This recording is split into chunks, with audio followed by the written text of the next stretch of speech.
கர்நாடகாவில் சாமுண்டீஸ்வரி அம்மன் ஒரு மலை மேலே அருள்பாலிக்கிறா. அந்த அம்மன் ஒரு சாதாரண தெய்வம் இல்லை, அவ அழிக்கிற சக்தி, காக்கிற தெய்வம். அவளுக்கு கோபம் வந்தால் இருளே நடுங்கும். சாமுண்டி அம்மன் 8 கைகள் இருக்கிறதா வர்ணிக்கப்படுறாங்க. சில இடங்களில் 10 கை. ஒவ்வொரு கையிலையும் ஆயுதங்கள் இருக்கும். திரிசூலம், சக்கரம், வாள், கபாலம், டம்ரு, கழுத்தில் கபால மாலை. கண்கள்லாம் தீ மாதிரி, முகத்தில் கோபம், அதே நேரத்தில் கருணையும் கொண்டவ. அவள் அந்த மலை மேலே நிற்கிற நிலை மகிஷாசுரன் மேலே காலை வச்சுக்கிட்டு நின்றுக்கிட்டு இருப்பாங்க. அதுக்கு என்ன அர்த்தம்னா, தீமை எவ்வளோ பெருசாக இருந்தாலும் சக்தி அதை அடக்க முடியும்னு. அது எப்படி நடந்துச்சுன்னு பார்க்கலாம் வாங்க, கதையோடு பயணிக்கலாம். அந்த காலத்தில் மகிஷாசுரன்ற அசுரன் வாழ்ந்துட்டு இருந்தான். அவன் சாதாரண அசுரன் இல்லை, அவன் ஒரு மாறுபடும் சக்தி. மனுஷனாக மாறலாம், எருமையாக உருமாறலாம், மாயையை உருவாக்கலாம். மகிஷாசுரன் கடும் தவம் புரிஞ்சு ஒரு வரத்தை பெற்றான்.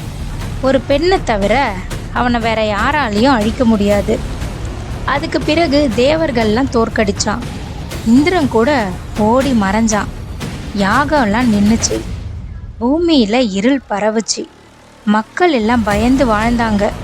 இரவுல மட்டும் யாரும் வெளியில் வரமாட்டாங்க. சிலர் காணாமல் போனாங்க. காடுகளில் விசித்திர சத்தம் எல்லாம் கேட்டுச்சு. அந்த மலையை கைப்பற்றி அவன் பல கொடுமைகளை செஞ்சான். அந்த மலை அவன் ஆட்சி ஆனது. தேவரெல்லாம் சேர்ந்து சிவபெருமான் கிட்ட உதவி கேட்டாங்க.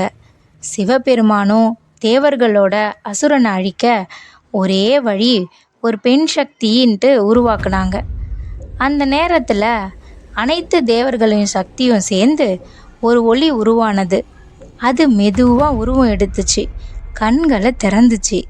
பூமி நடுங்குச்சு. சாமுண்டி அம்மன் உருவானாங்க. ஒவ்வொரு தேவரும் அவருக்கு ஆயுதம் கொடுத்தாங்க.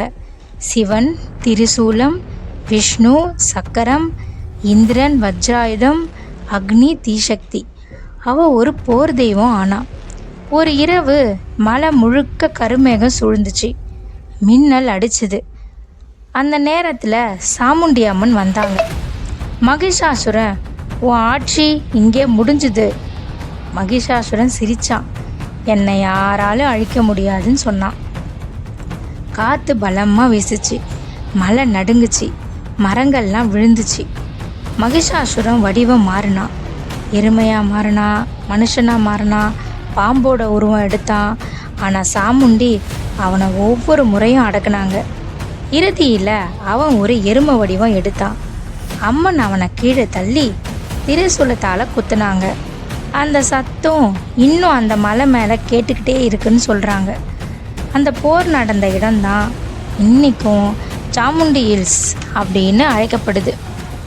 அந்த மலையில் இன்றைக்கும் இரவில் மணி சத்தம், காலடி சத்தம் கேட்கும்னு ஒரு கதை இருக்குது.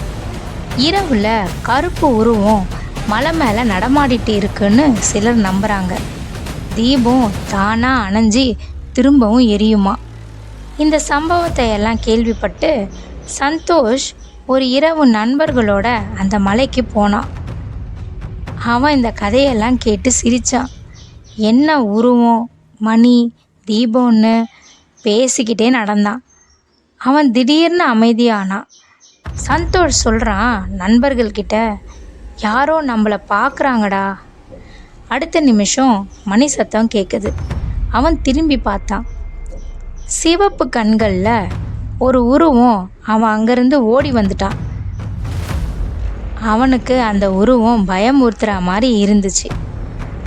நல்ல மனசோட பக்தியோட போனால் அந்த கோவில் ஒரு ஆசீர்வாதமாக இருக்கும். நம்பிக்கை இல்லாமல் போனால் அந்த இடம் அமானுஷ்யமாகவும் பயமாகவும் தான் தோணும். அந்த மலையில் ஒருத்தனாக நின்னா காற்று கூட சத்தம் இல்லாமல் தான் இருக்கும். யாரோ நம்மளை கவனிச்சுக்கிட்டே இருக்கா மாதிரி ஒரு உணர்வு ஏற்பட்டுக்கிட்டே இருக்கும். அமானுஷ்யமாக. அது மனுஷி இல்லை, அது ஒரு நிழலும் இல்லை. அவ சாமுண்டி. இருளில் கோவிலை சுற்றி வலம் வந்துக்கிட்டே இருப்பாள்.